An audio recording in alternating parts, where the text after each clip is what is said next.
Hello and welcome to Circling the Bases, proudly presented by RotoWorld and NBC Sports. My name is DJ Short, and I'm back here once again with Eric Samulski. Today we also have a special guest, Paul Sporer from Fangraphs and the Sleeper and the Bus podcast, one of the best fantasy baseball podcasts out there. Paul, thanks for coming on the show today. Really good to have you here. Thanks for having me on, guys. I really appreciate it.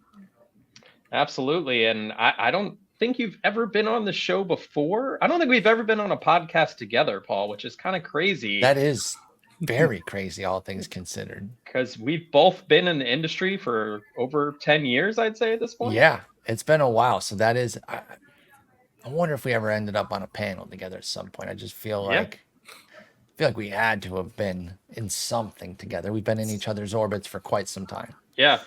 We're making history. That's right. And I'm happy that this is the first, if it is.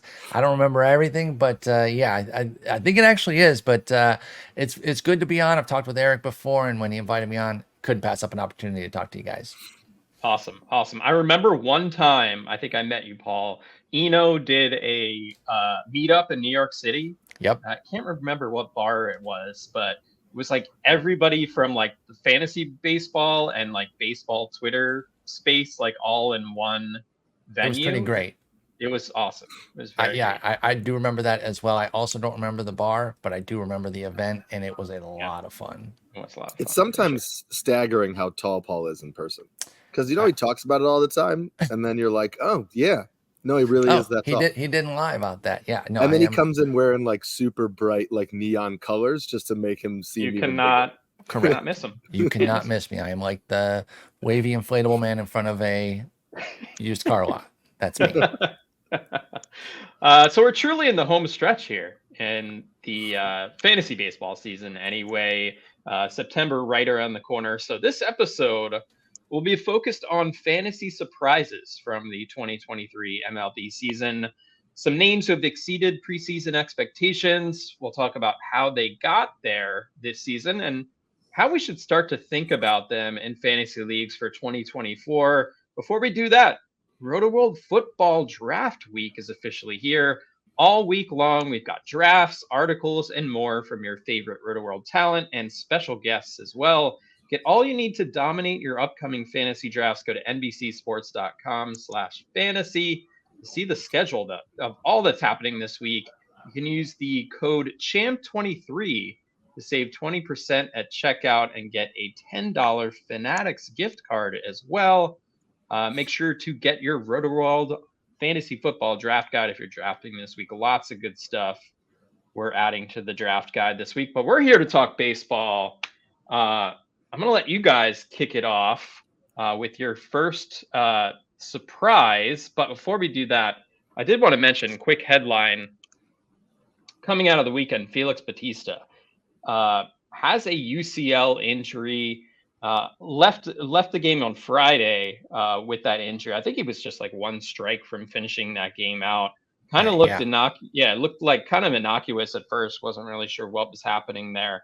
Does turn out to be a UCL injury. Of course, anytime you hear that, you're like either Tommy John surgery or a lengthy rest and rehab. So you have to expect that Bautista is out for the rest of this season, hopefully not all of 2024. I don't know if there's a lot of actionable fantasy advice to give here because Yennier Cano is basically rostered in 3/4 of Yahoo leagues, for example. Mm-hmm. But again, that shortens that bullpen a little bit. I know they did call up DL Hall, but I guess short-term fantasy and then long-term for the Orioles as they look ahead to a playoff run. Paul, what does this mean for that bullpen? I think it might cut into some win probability for some of those guys that we've been running out there, namely a Kyle Bradish, who I really like. Cano should be able to fill in pretty admirably. He doesn't miss bats at anywhere near the clip that Bautista does. In fact, I think it's a 50% rate, which speaks more of Bautista than it does against Cano. He's just under 1K per strike per inning for Cano. But Bautista, crazy, 110 strikeouts in 61 innings. He was excellent this year. So Cano should fill in the ninth nicely, but the problem is, of course, is that bridge. It becomes a little bit shakier. They also sent out Michael Baumann, who that was a little bit surprising. I know he's got an ugly walk rate, which is a problem at 12%, but I was surprised that he was sent out. DL Hall was called up. He's kind of a game changer, right? Because if he can spike hot for a month and a half here, then they'll barely miss Bautista. But that's a big if, and that's a big ask for him. So I do think it cuts in a little bit of the win probability for your Grayson Rodriguez's, your Kyle Bradish's, and then when you're streaming your Kramers, Gibsons, and Irvins, which they've all had some streamer viability this year. So I think that's the biggest hit, is a little bit of win probability because the bullpen, the bridge to Cano is shakier. Yeah, I think it also just adds a little bit if you're in like a keeper league situation where Yunier Cano, there's a chance that he may actually be the closer in 2024 if the Bautista injury goes the way of Tommy John, which again, as of right now, we don't know that. But there's a possibility while there's all these question marks, if you're in a situation where you can get Cano thinking that he might be the closer for 2024, also depending on a league, if you're in a keep 7, keep 8, 9, whatever type of situation where the person who has Cano or, where you can pick him up on the wire if you're in one of those 25% of leagues where he's available, where that's just added value. But again, like you mentioned, DJ, most places he's on a roster, most leagues trade deadlines passed. So there's not a lot to do here other than just understand the consequences. Yeah, I was at Camden Yards last Tuesday night, and I did get to see the Felix Bautista entrance with all the lights and stuff. It was a pretty cool show, and I remember talking to my brother about the Orioles and the prospect of a postseason run for them. And at the time, we're like, oh, Cano, Bautista at the end of games, like we may see a lot of like 4-inning starts from some of their starting pitchers as they go to their strength and their bullpen. Definitely going to look a lot different if they don't have Bautista at their disposal. Yep. For sure. Another kind of lower profile closer change here, David Robertson, who of course the Marlins acquired from the Mets at the trade deadline. He's really struggled since the trade. He's been removed as of Sunday from the closer role. It's kind of wide open in that no official placement's been named, but Tanner Scott has been the best pitcher out of that bullpen for the Marlins, and he's still out there in quite a bit of leagues. And if he still is, he's someone who should be scooped up right away. Oh yeah, absolutely. I think that, and for me, if Craig Mish says it, I'm in. And like he's the Marlins guy. He's basically he's a beat writer for them, but he's basically their GM as far as I'm concerned. Because once he says it, it's good to go. And he's with Scott, and that's where the fantasy community went. That's where I would have been too. I've been blessed that I haven't really had to chase saves in like the main event or anything, so I wasn't in on them. But I'm good with it.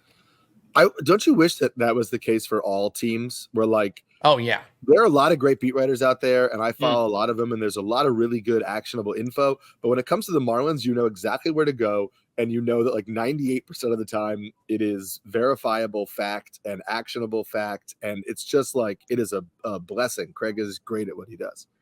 Mish also gets quite a bit of Cardinals scoops too over the years, so stay tuned for that kind of stuff. He definitely is. Make sure you give him a follow if you haven't already. But let's jump into these surprises. And Paul, since you're our guest here, I'll let you kick off. And again, we're talking about players who have exceeded preseason ADP, preseason expectations, players who definitely jumped on the radar this year. I mean, he was on the radar last year, but Adolis Garcia took another step this year, and I'll use this one as a hit against myself too, because I was pretty anti Adolis Garcia, pretty openly about it too. I'm not paying the premium, no thanks, hard pass, terrible plate skills as a 30-year-old. I still think it was sound reasoning. I don't say that just to cope for the wrong pick. But he added 4 points to his walk rate, too. He changed who he was, Adolis Garcia did, going from 6 to 10%. That's a big difference. In addition to the power that he's always kind of had, it's jumped up a bit this year, 32 homers. He hasn't run. That said, I'm not going to try to use that to weasel out of being wrong about Adolis Garcia, because while he does only have 8 steals, it has not precluded him from being the 11th player rated on the Razzball player rater this year, which is a huge jump of where he was being drafted because he's had so many runs and ribbies that you haven't even missed the steals that you were expecting from Adolis Garcia, and you've probably been able to supplement them elsewhere around the league because there's been so many other stolen bases. So True. I took a fat L on him. Here's the crazy thing, and you might think I'm really stupid and I just don't learn. I'm going to fade him again next year because he's going to be even more expensive. He's going to be a year older, and I don't fully buy that this plate skill change is legit. So maybe I'm just doubling down on being an idiot, but I'm still not going to buy him next year. But I was dead wrong this year. He's been a top 11 player overall. You got your money's worth and then some out of Adolis Garcia.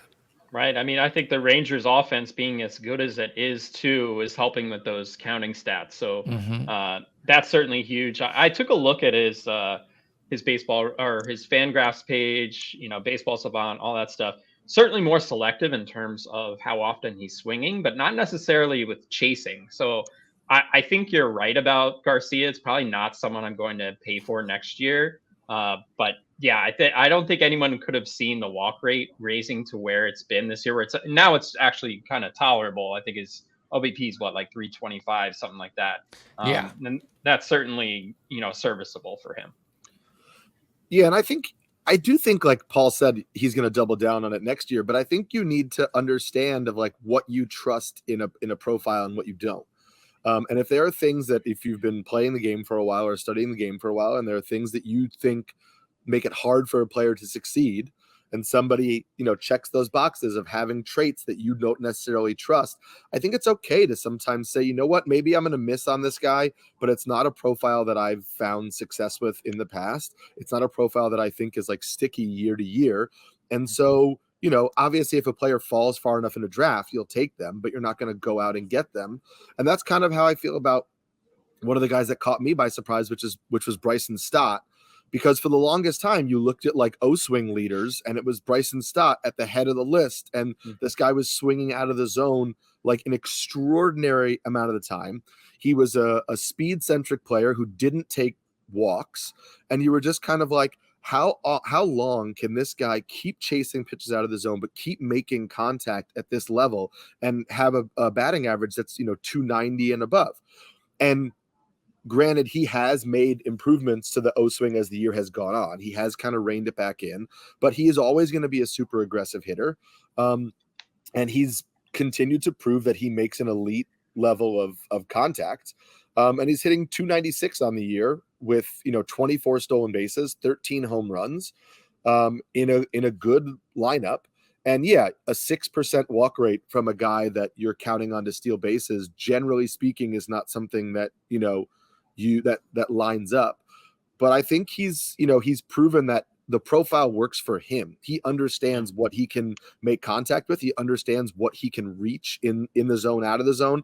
And he's not somebody who thrives on like really high barrel rates. So it doesn't matter if he barrels the balls he hits. It matters if he gets on base, if he makes contact enough to like punch something into left field, and then he gets on base, and then he does his damage with his legs. So, I think I'm maybe trusting this profile a little bit, but like Paul said with Garcia, next year Stott's going to likely be somebody that I waver on a lot in drafts as a middle infield option, thinking like, is that aggressiveness going to catch up with him? It's always hard to buy the upswing on a guy too. Like even when you love him one year, the price goes way up that following year. You're like, well, do I jump in? I did like Stott as under the radar kind of breakout candidate. That's panned out, 13 and 24 with the homers and steals, 296 average.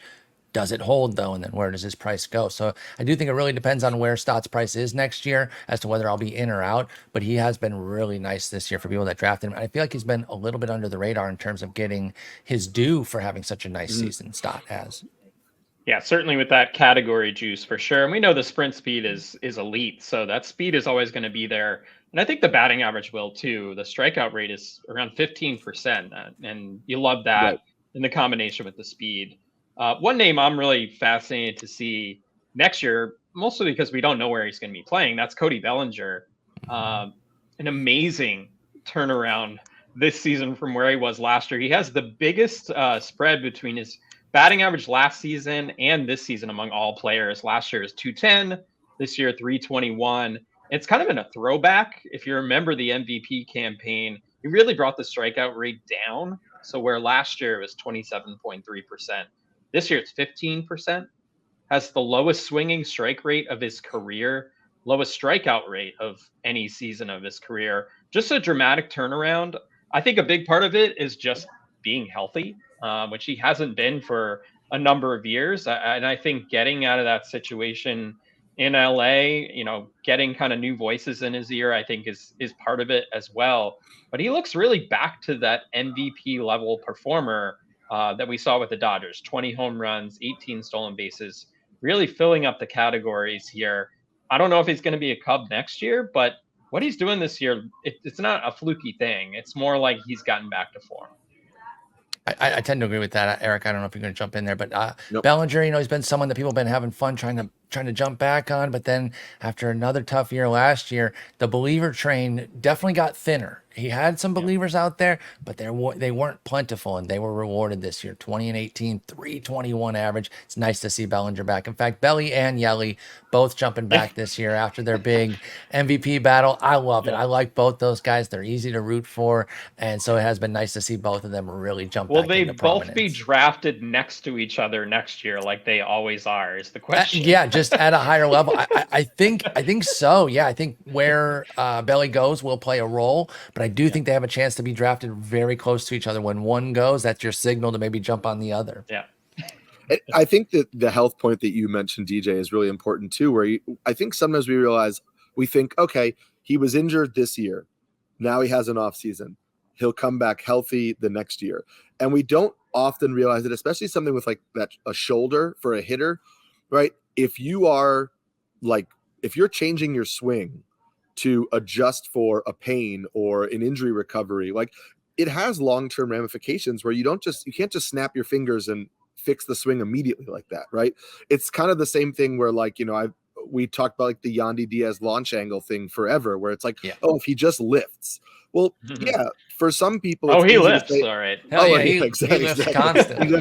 He lifts a lot. Yeah, he lifts everything but the ball. But sometimes it's like it feels so easy to say, oh, if we just make this one minor adjustment. And for some hitters, it's like a small tweak that unlocks something. And for others, there's just so many different components of a swing that it sometimes takes a long time to adjust the swing back to where it was before. So if you really do believe, and this is a good lesson for, subsequent years too, if you really do believe it was only health that was getting in the way of somebody, like people who really believed Bellinger is incredibly talented, those early seasons were not a fluke, it was just injury, and we don't have any reason to believe that there's a new injury, sometimes you just got to keep the faith with that player, and maybe not at the same ADP, obviously, that you were drafting at him 2 years ago. Sure. But if you believe in the talent, then assume that sometimes it just takes time for that swing to work itself out and, continue to kind of buy back in on these guys. I think it's a good lesson to learn going forward. Well, if you remember when Bellinger was struggling, he was changing his mechanics and his swing like every few weeks. Like, how can you find a comfort zone when you're constantly doing that? No, you really can't. And that was an issue there. He really wanted to fix it. He was just trying to throw anything that he could at the wall, and nothing was working for Bellinger. And maybe all along it was the injury piece, which you guys have hit on. And it's like he's trying different things to work around the shoulder, and then finally it just feels good. And boom, here he is back at 27. And it just felt like an MVP can't evaporate like that. And as long as he ever got back to health, we could see him great again. And thankfully we have with Bellinger. What kind of contract does he sign this offseason? Like a 4-year type of thing at like a 480, maybe 100. I mean, this has been an amazing season. And if his medicals are beautiful and people are really just not worried about any sort of re-injury directly related to the previous injury, then maybe it is closer to 425. Yeah, I think it will be something in that 4-year range. I don't know if he gets that full 7-8 type deal that normally he might have been getting. For a guy who had a Rookie of the Year and MVP, you would normally think he's on that trajectory. Might not be quite that high as kind of a knockdown for some of the tough years, but it should be still pretty nice. Like Chris Bryant is an interesting kind of analog here. He never struggled as much though, and he signed his deal after a rebound year, right? After 2021, he signed that deal with Colorado. So I think that could be something that we could see there. It would be a lesser version of that, though, even at the high end, because Bryant never had the depths of struggle that Bellinger did. Yeah. Though you have the Yeah. added speed component of True. Bellinger too. There's an athleticism plus that you He's get a with true Bellinger center where- fielder. right, where and Bryant isn't. it feels like maybe he ages more gracefully, right? Because Yeah. he's a more athletic player. He can move to first when he gets, too old to be playing in the outfield or whatever. And maybe there's that element which kind of bumps his value up a little bit more. So Brandon Nimmo got 8 years, 162 million from the Mets. I mean, I love Brandon Nimmo. Me too, but I love wow. him. That's a lot. And Bellinger just turned 28 in July. Mm-hmm. So he's young. He's young for hitting the free agent market. Absolutely. Sure. And that's the beauty, is like when you come up this early, and I think we're going to start seeing more of it in the coming years. Well, actually, it depends, because teams are signing guys too. But True. if they aren't getting these long deals, we are going to see more pre-33 free agents, and those are obviously the best ones that you can go for. So yeah, it's been a great year for Bellinger. He's making himself a lot of money. If they make the playoffs, he has a big run there. Whether it should or not, that will add to the bottom line, even if it's a short sample of greatness in October. I mean, this is prime, like, old George Steinbrenner Yankees. Like, throw everything you've got at Bellinger. They could. I know they have Bader in center field, but it's like, obviously he's a free Bellinger agent soon too, right? Yeah, and Bellinger's an upgrade. That lineup needs a lefty bat. Bellinger in Yankee Stadium would be stupid, and they would never be outbid by anybody back in the day. Now, if you live in New York like I do, and you talk to Yankee fans now, they'll tell you that the organization is a mess and they don't want to pay for anybody and they're cheap and whatever.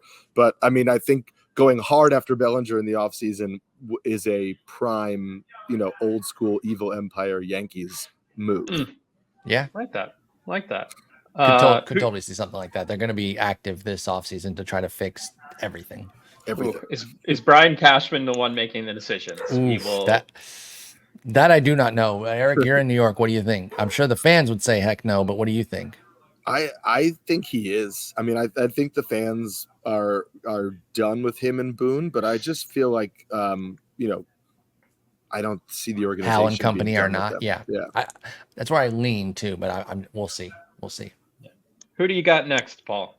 I'm going to go another older guy here. I mean, Adolis is not that old compared to this guy, especially, but Justin Turner, man. This is an old reference for people, but there's these watches called Timex watches, and their big thing was takes a licking and keeps on ticking, and they would have like sumo wrestlers or like a hammer slam it or some crap.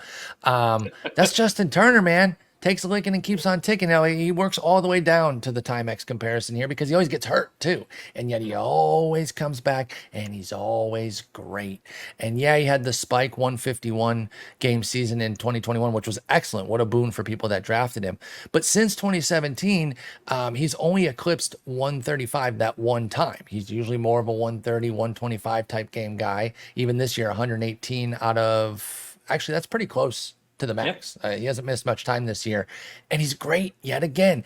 I thought Justin Turner would still be good because he always is, but I thought it'd be good batting average where the power would take a hit. Nope. The power's still there. I thought he just beat the crap out of the Green Monster. No, he goes over it sometimes too. He's got 22 homers, 290 average. The dude just keeps getting, he's 38 years old, and we are so ageist in fantasy, which, by the way, is well reasoned, right? I make that joke a lot about the ageism in fantasy.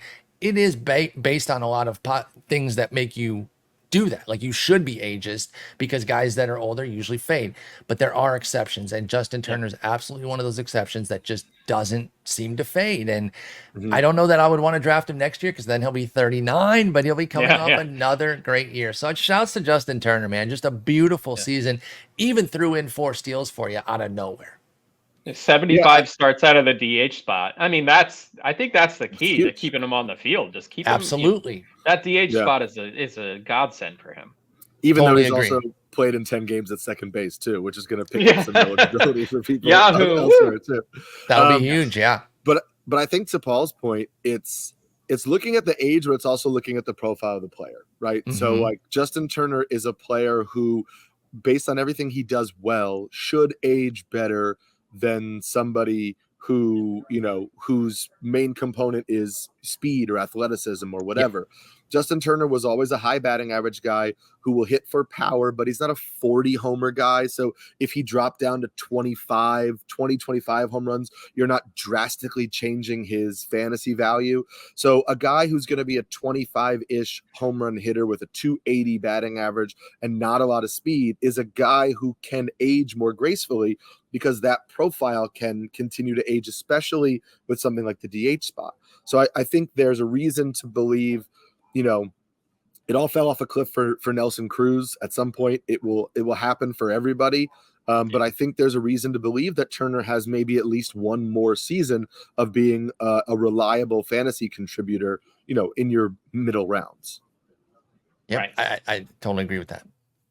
Or he could fall off a cliff entirely. You just don't know. Well, that is the tough part. Once you get past 35, aging curves have shown, you know, Jeff Zimmerman's done great work on this, that, yeah, it can go in a blip. The beauty is with Justin Turner, the market never charges you too much. True. And it won't change next year. This year will not change it at all. He'll be 39. He'll still be cheap. So even if he does totally flop, it will not be a season killer. You'll adjust. You'll go pick up somebody else and say, dang, I thought it was going to keep going. But, you know, if he's healthy, Justin Turner's probably going to keep breaking. Yep. Good point. Who you got next, Eric? I'm going to stick with my middle infielders, and it's Ha-Seong Kim. Oh, yeah. Love it. And I think there were a lot of reasons why I wasn't fully bought in on him in the offseason. I obviously knew the talent, you know, coming from the KBO. It hadn't fully translated. You know, he had a decent enough season last year, but it looked like maybe a guy who was a star in another league who was going to be a fine MLB player, but not a great MLB player. And then you had the signing of Xander Bogaerts, the likely return of Tatis. How were they going to, you know, move around all the different pieces? Was he going to be an everyday guy? All of those kind of question marks. And I think the first part is he forced himself onto the field, right? He proved to be so valuable that they didn't want to take him off the field. You know, his 12.5% walk rate is more similar to what he did in the KBO. Strikeout rate was never super high in the MLB, but was, you know, is under 20% now, managing the strike zone, hitting 274 this year. Again, 17 home runs. He'll probably end over 20, which isn't, you know, eye-popping, but he had 30 homer power in the KBO. So you're just seeing that translate a little bit more. And then he's running like he did before coming over. They're all things like that, which maybe you just explain with comfort. As he got more comfortable, he started to play more freely. He started to play more like himself. Maybe as he got into more of an everyday role, he got more comfortable, more confident. But I look at this now and I fully buy into this more than I buy into Bryson Stott. And I understand that, like, you know, 274 batting average, 17 home runs, 29 stolen bases for Ha-Seong Kim is more of a fantasy friendly profile than what you're getting for Stott. But what I mean is there's an established track record of performance with a player who took a while to adjust to a new league in a new country and is now showing that level that he had already shown previously. And so I'm more willing to buy in because I think the profile to me seems less volatile. Whereas Stott with his like aggressiveness, I think I could see some ups and downs and some slumps in there. But I think that Kim has a super fantasy friendly profile. And if he was my starting shortstop next year or second baseman next year, whatever, like I'm super happy with that.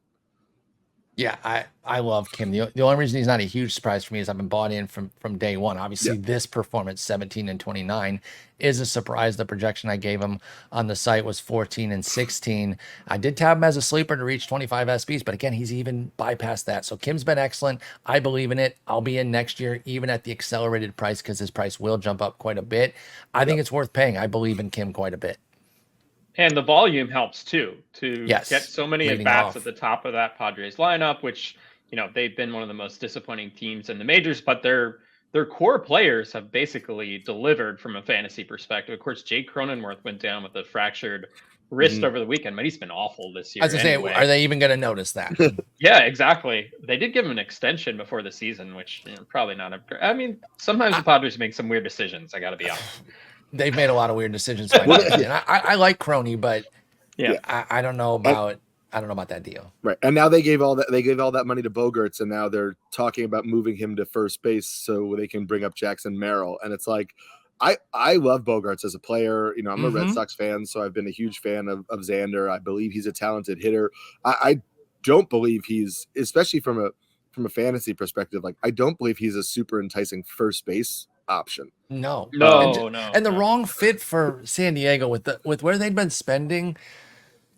That one made no sense to me, right? Yeah, I like the aggressiveness that they've been showing, but that one I was just like, where are you putting all these guys, man? Right. What are you doing? And then if you are moving him to first, like you said, Bogey doesn't have first base power. And so then once he loses shortstop eligibility in fantasy, he becomes kind of like Cronenworth when Cronenworth's a first base eligible guy. Cronenworth's been able to maintain other eligibilities, but he himself was angling toward losing some of that this year. In fact, I think he'll maintain second. Of course, he was so bad, but scary about Bogey as far as what his prospects look like at first base. He would not be terribly fantasy relevant. So about Kim, like the things that he does well, he makes contact. He doesn't chase. I think most importantly for Kim, he is so good defensively. Yes. If you look at the defensive run save leaders, Dalton Varsho is first. Fernando Tatis Jr. is second, which is like, I don't think we talk enough about. Yeah, for the transition that he's made his first season in the outfield, and he's right there among the defensive run save leaders. Pretty incredible. Brian Hayes, and then it's Ha-Seong Kim. I mean, that defense is like you were kind of saying. Bogarts probably isn't going to be a shortstop long term. Kim's great at second base. He could play short. He's going to be on the field, and leading off in that Padres lineup, like you said, Paul. I'm paying probably what the price is gonna be next year for him. More than Stott, like cost. Eric was saying. More than Stott for sure. Yeah, so definitely on that. Go ahead. Next for me, someone I'm not necessarily paying for next year. That's Lane Thomas, and he's been great this year. I mean, just filling up every category you could want in fantasy leagues, hitting 284, 20 homers, 69 RBIs, 16 steals. Nice. 86 runs scored for a Nationals team who has kept their heads above water. They've been very respectable, better than the sum of their parts, in my opinion.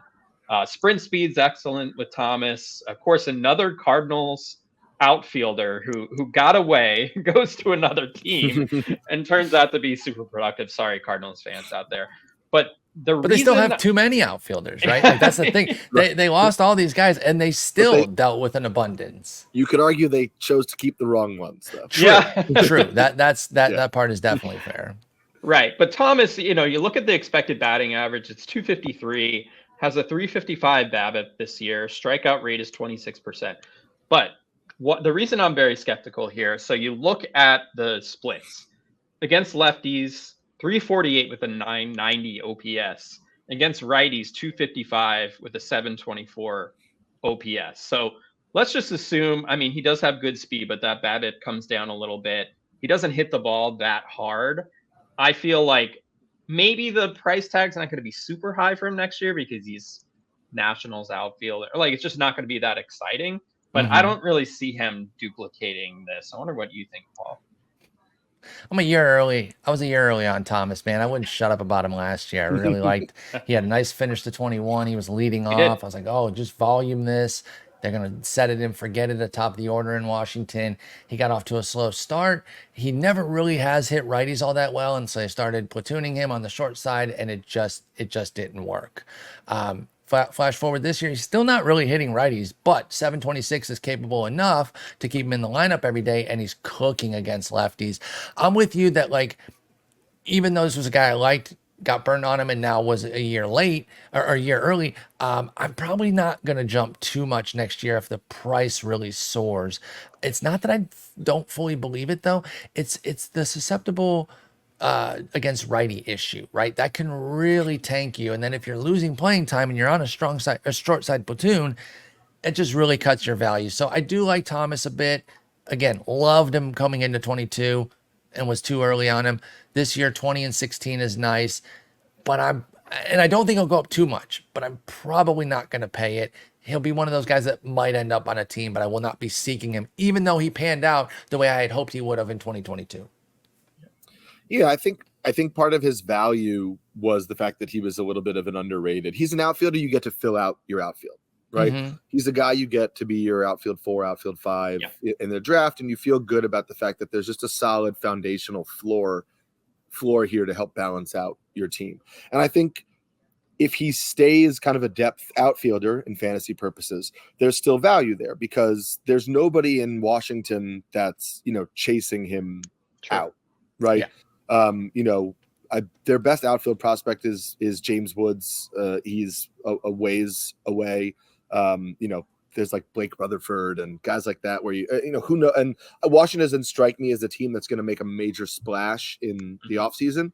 So, I think you're looking at Lane Thomas likely hitting at the top. He hits second now behind CJ Abrams, but hitting in the top of the Nationals lineup again. And all the things that Paul listed off as being reasons to buy in or reasons you'd want to buy in again, but not at what we're seeing currently from him.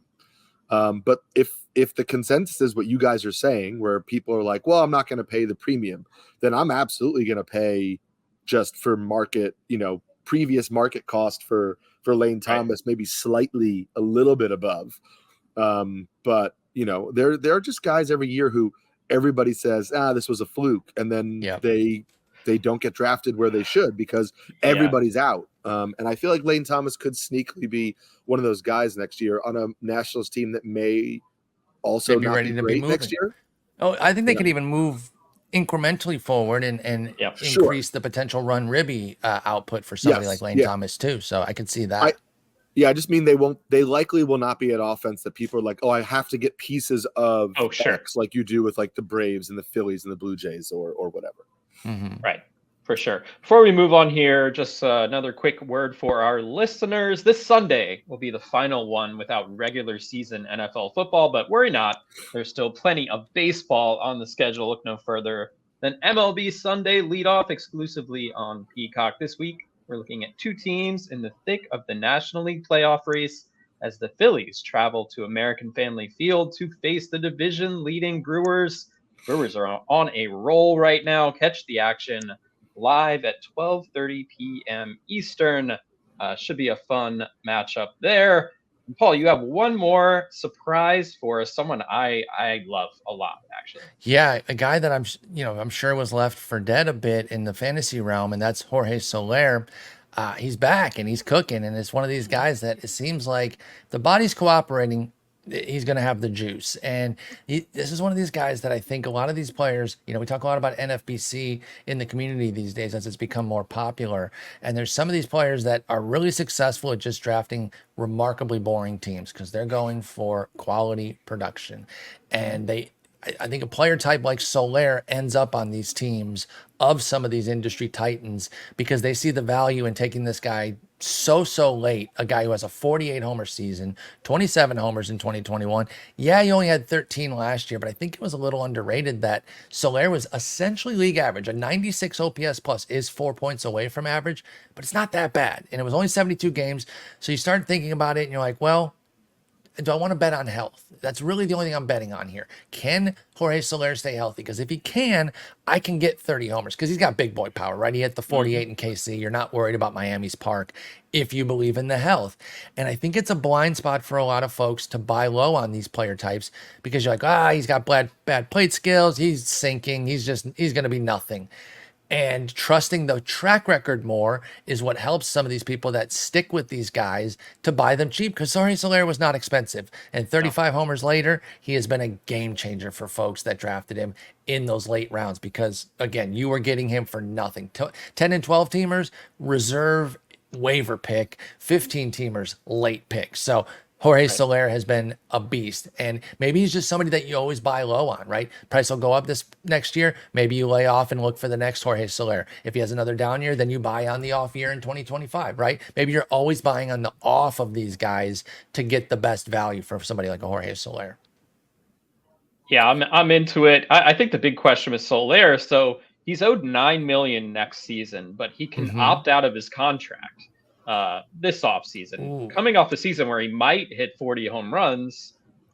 I don't know. I mean, he doesn't add any defensive value, and I feel like the market tends to look down on those kind of players. But still, like, just $9 million next year. I think he could probably do better than that. It might be one of those things. Purposes, go ahead, Eric. I'm sorry. I was just to say, I think for fantasy purposes, you'd want him to opt out. The Marlins Park is not great for right-handed pull power.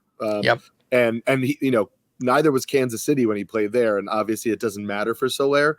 But if you get him in a nice hitter's park, I mean, imagine the fantasy goodness. Imagine the home run dreams you could have from that. Yeah, you're thinking maybe 50 at that point from somebody like Jorge Soler if he got into more of a launching pad, because he has done his best work in two of the worst hitters parks out there in KC and Miami. That is interesting. Yeah, at 9, coming off 35 homers right now, and again, should get to 40 if he keeps his trajectory. You'd think he's going to easy opt out, but he might love Miami. I also see here it says salary may increase by up to $4 million based on plate appearances in 2023. Okay. So I don't know exactly what that threshold is. He's at 525 right now. He's angling towards 600. I'm thinking that's probably going to eclipse it. So then you're looking at 13 mil compared to the 15 mil he made this year. He might stick, especially if he believes in where they're going. Soler might stay in Florida, which would be fine. Eric's right. It'd be better if he was in a great park, but even if he's here, his power plays everywhere. And if the price doesn't go up too crazy, I could be in. But if people start paying premium for him, he went 288 this year in the main event. If Jorge Soler's going in like the top 150, that's probably more of a layoff for me. But if he's outside that top 150, I think I'm buying the double down. What if he signs with the Astros? Oh, I'm so in. It's unbelievable. Well, that's you saw the one that he did in the World Series. He would be doing that once a week where he hits it out of the park. Yeah. Yes. I was also thinking like Justin Turner has a player option in Boston too. And it's like if Justin Turner exercises that and the Red Sox just move Jorge Soler into their DH spot with the monster and left. I mean, there's a lot of scenarios for Soler where you could see a real power boon, which is crazy to say for somebody that's hitting 40 home runs, but I agree. I'm going to switch it up and I'm going to go with a pitcher. And it's Alexis Diaz. And there were a couple of reasons why he caught me by surprise. One of which was just, he currently has 34 saves. Leads baseball. I think that we thought that he would be solid, but I don't know that anybody would have said he'd be the best closer in baseball or one of the best closers in baseball. 34 saves, 2.22 ERA, only 2 blown saves. He's got a 21.6% strikeout minus walk ratio, is just a 2-pitch guy. But again, he's a closer, so it doesn't matter. The slider is filthy, 22.6% swing and strike rate on the slider alone, 34.4% CSW. I think the reason why it caught me by surprise is that we had such a long track record of David Bell not trusting one closer and saying that he wanted to have a guy and then not. And part of that was, players not performing, right? Lucas Sims was going to be the guy and it didn't work out for the Reds. And so I got into my head that they wouldn't necessarily just go with one guy. And I think also there's now, but I look to next year and I just there were some 2024 drafts DJ and I were talking about before where Alexis Diaz was being drafted before Edwin Diaz. And I'm kind of like, I don't know what level we're pushing Alexis Diaz now, where he is, I think he's a very good closer. I don't know that I buy him in that elite tier at the top. I think if you look at, there's some regression on blown saves. I don't think you want to just assume he's going to blow more saves, but the other guys with 34 saves, Clase has 9 blown saves. Doval has 7 blown saves. Felix Bautista has 33 saves. He has 6 blown saves, right? These are guys who are elite closers who are still blowing 3 times as many saves as Alexis Diaz. It's going to happen eventually.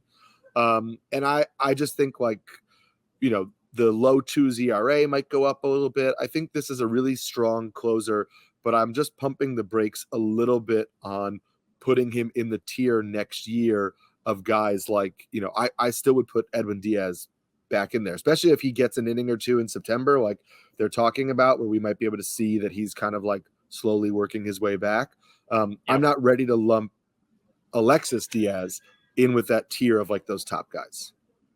I think that's fair. I totally understand having some caution with Alexis Diaz. I do like him. I'm maybe a bit more in than you, but like as far as going above Big Bro Edwin, I think if I get the green light on Edwin as far as the health, then I am still going to take Edwin over Alexis. But, I do like Alexis Diaz. And one thing I really like is he doesn't give up homers. And that's probably the biggest fear I would have of somebody in that park in Cincinnati. Sure. So that certainly helps. And that's the quickest way to lose a closer's role, too. You give up those homers. That's the quickest game changer to the negative that you can have. So I think there is some viability here. But if they start pushing him up, I'll tell you what, if he gets pushed up the way Bautista did this year, I'll be out. I believed fully in Bautista. So I was buying all the way in what people were pushing him up to this year. If Diaz gets the same treatment, I'll probably pull back. I'm not quite as confident there, but I do like Diaz. So it really depends on that price there is what I'm getting to. If Bautista doesn't have surgery in the offseason, if it's an injury that they deem does not require surgery, who do you think you'd be more in on between him and Alexis Diaz? Oh, that's so close. That's a Diaz great question. for me.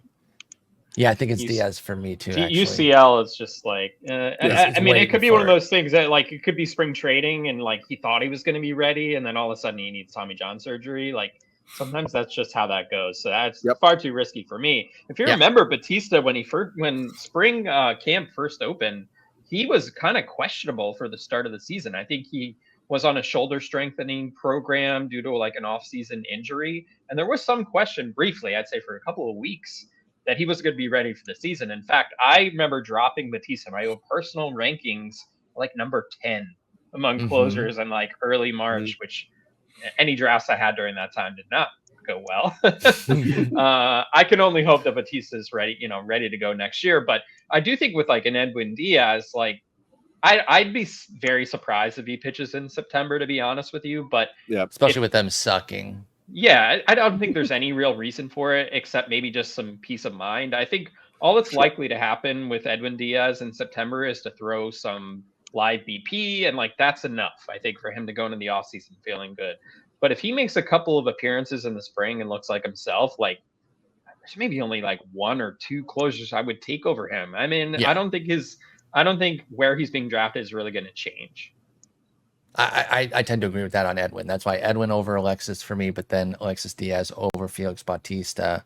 Yep. Almost certainly. Yeah. I think I'm pretty firm there along with DJ. What if Yanier Cano is the kind of unquestioned closer for the Orioles going into next year?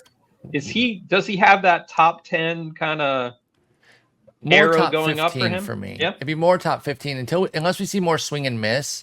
I do want to see some more whiffs there before I would really push Yanier Cano quite that high. It would be exciting because I believe in Baltimore opening a window right now where they're going to continue to be good. But I wouldn't quite get him into that top 10 range unless we saw a lot more swing and miss during this stretch run. See, so, I might put him into the top 10 because I look at like Ryan Presley is firmly in the top 10 and he's around a 9.8 strikeout per 9 guy, but you put him in the top 10 because he closes for the Astros. Going into next year, could you look at the Orioles in a similar way as like they are the best, if not one of the best teams in the AL? You've got a closer with elite ratios who's not going to miss, a ton of bats, but will strike out around a batter an inning, a little more than a batter an inning. Like I could see Cano in that like 8, 9, 10 range of closers at the end. Yeah, no, that makes a lot of sense. So my last surprise here is an Oriole. It's Kyle Bradish. Just a breakout season where he's, we've said for the past 2 years, like the Orioles need a starting pitcher. They need a frontline starting pitcher. But I mean, here he is. And there was the hype for Bradish in the spring, even coming off a year where last year was kind of hit or miss, had a 4.90 ERA as a rookie. Switched up his pitch mix in the spring. The 4-seamer last year got pounded. So he's really switched up that pitch mix this year, throwing the sinker and the curveball more often. His slider, his best out pitch for sure. 3.03 ERA right now. I believe it's the second lowest among qualified starters in the American League through 24 starts. Just about a strikeout per inning with very good control. Also keeping the ball in the ballpark. 12 home runs. And granted, a more pitcher-friendly ballpark, but last year he gave up 17 in 117 and 2/3 innings this year. For me, he's checking all the boxes in terms of someone that I don't think is going to be like a top 20 fantasy starting pitcher next year, but that's okay. Like I'd take him as like my number 2, 3 starting pitcher in a mixed league. Absolutely. I was super bought in on Bradish this year, so I'm going to be doubling down there. Love everything I've seen from him. Just been a big fan. I was part of the hype train coming into the year. That was definitely one of the ones that hit. So yeah, I'm right there, and I'm not leaning off of Bradish at all. Agreed. He was one of my late round guys everywhere, and then he took that liner off the foot in like his first start or second start, I forget which one it was, and he was like immediately on the IL, and you were like, oh, here, whatever, like here we go. And a lot of people I knew in NFBC format type of leagues moved on because he was a flyer, right? You didn't know what you were going to get from him. You thought he would break out, but then he gets an early season injury, and all of a sudden you're like, all right, we'll go somewhere else, and he's been tremendous. 100%. I've loved him. I stayed bought in. It's one of those things where it's like, if he wasn't really your guy, you might have cut and said, I don't care. But if he was your guy, you were inclined to keep. At least that's how I felt, because I never considered cutting him. I wanted to see this through and actually get some time with Bradish to determine where he was going to be this year, even after that foot injury, which did scare me. So this is great. I feel like this is a great group of surprises from this year. And, it's one thing to just talk about guys and like what they've done and how valuable they've been, but to put it in the context of how to think about next year, like that's what, obviously we want to finish strong here this season, but we're already thinking about next year too. And I think that's an important part of the process. So, but to get people over the finish line this season, let's talk about a few waiver wire guys to close the show here, because there are still some interesting names who are widely available who can help people the rest of the way. We have Brian Wu coming back, Javier Assad in the Cubs rotation, Seth Lugo still widely available, Cole Reagans with the Rangers as well. So kind of looking at Royals rather. So kind of looking at names like this, Paul, who would be at the top of your list among the names I just mentioned? It's Reagans for me. Really big Reagans fan. And actually, if I could toot my own horn a little bit, since I took my fat L on Adolis Garcia, I'll turn around and say one of the Rangers I did like when he was a Ranger was Cole Reagans. Actually had him on my breakout starter list as like a deep flyer, keep tabs on him, figure out, if he's going to be in the rotation. It never worked out in Texas, so people probably weren't adding him. But once he got the opportunity and started flashing the quality skills, Reagans was somebody I was buying instantly. The week he came up in main event, unfortunately, I bought Silseth, and I had Silseth 1, Reagans 2, because I'm wins chasing, so I was going for the ostensibly better team. Silseth's been fine, don't get me wrong, but I wish I had Reagans as well. Two-time TJ guy. So last year's throwing 92, 93 probably didn't really give people an idea of who Cole Reagans is. He's a 96 plus type guy. We started to see that in spring this year. That's why I really bought in. And then we really see him come together here in KC. I believe in Reagans both the rest of this year and into next year. He's definitely one of my guys that I'm fully in on. Yeah, I side with Paul there. I really like Brian Wu for this week because it's a good 2-start week, and I like Brian Wu in general. But they're going to limit the innings a little bit. But I think what Reagans is doing is great. I wrote about him after the first start in Kansas City, and then they demoted him. And so I was a little tepid on bids because it looked like a great start, but then he went down to AAA, wasn't really sure when he was going to get called back up. And so I missed out in a decent number of leagues, which is a disappointment for me. And I think just another example that, you got to trust your gut when you see something. But I also think that Seth Lugo is somebody who deserves to be rostered in a lot more leagues. He had a real terrible start on August 7th against the Dodgers, but he has been just filthy in about 40 plus innings since then. He's throwing 2 different versions of the breaking ball now. And so I think that Lugo, who was always a pretty good reliever for the Mets, has proven that he can make it as a starter on still the Padres are a good team. I know they disappointed, but there's a good chance for wins on that team. So I'd be going after Lugo in some deep leagues as well. Paul, really, what do you think of Jordan Wicks, who came up with the Cubs and over the weekend and looked really good? I don't know how much of an opportunity he's going to get moving forward here, so maybe trickier case. But do you think he's like the real deal as far as a prospect? Of course, Kyle Harrison's up with the Giants too. Kind of like pitch innings prefer limit kind of stuff Wicks. going on there. Yeah. I Okay. will say I Could you prefer explain Wicks why? to Harrison. Yeah, Harrison right now, I like him as a long-term guy, but his command and control just are non-existent pretty much. And it's going to create a volatility that I just don't want as much at this point of the year. Yeah, that volatility does mean that the upside could be there, but I just don't really see that coming through for Harrison right now. You see what a 40 grade command can look like with somebody like Dylan Cease at its low end. Harrison might be a 30, 35 grade command right now, but he has nasty stuff, so I like him long term. Wicks is more of a lower ceiling, but higher floor type guy. He might not give you that potential to really shoot the moon, but can be solid. Had a great debut at Pittsburgh, does go to Cincinnati this week, so it's a challenge. But there weren't many waiver pickups this week for starters. There weren't. 12s, 15s, maybe even 10s. So Jordan Wicks was on the radar big time. And if you're taking him into Cincy, Godspeed, because they can still get you, but I do like him as at least a team streamer. So if I'm not using Wicks, I'm just reserving him right now, and I want to see what's going on as opposed to cutting him back into the pool. So I do like Wicks. The upside I don't think is massive, but I think it's enough to roster him. He's on a good team too, so if you're wins chasing, you can back. The Cubs have his back. Josh Rojas has been on fire, and it for the Mariners, who now have sole possession of first place in the American League West, despite trading their closer, Paul Sewald, to the Diamondbacks at the deadline. One player they got back, Josh Rojas, who's been great, second base, third base eligible, available in 65% of Yahoo leagues. I feel like he needs to be rostered wherever he's available. Jared Kelnick, set to begin a rehab assignment.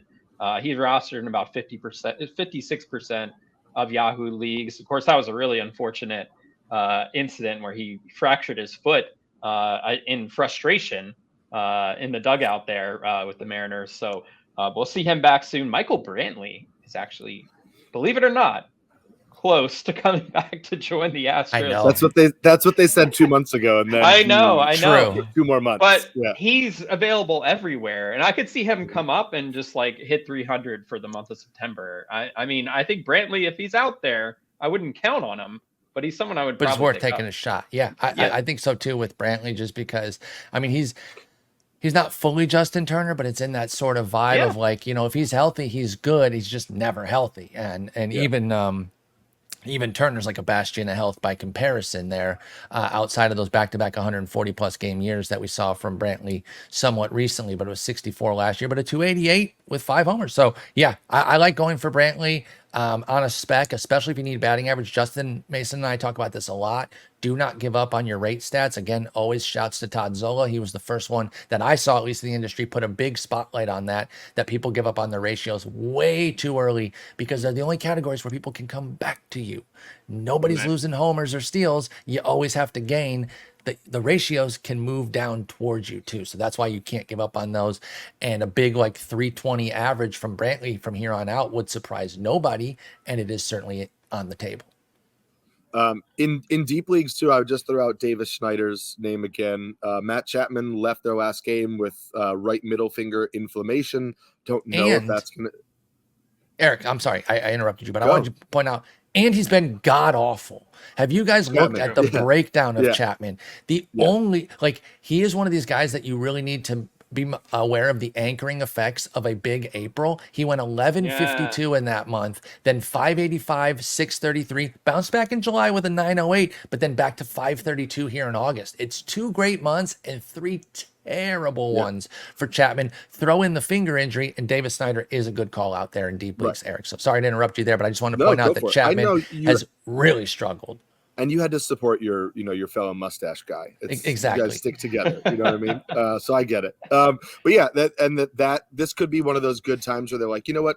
Like, take 10 days. We'll put you on the IL for Chapman. Let him figure it out. But also, they on Sunday they played Davis Schneider in left field. I think they're starting to realize like they need to get his bat in the lineup a little bit.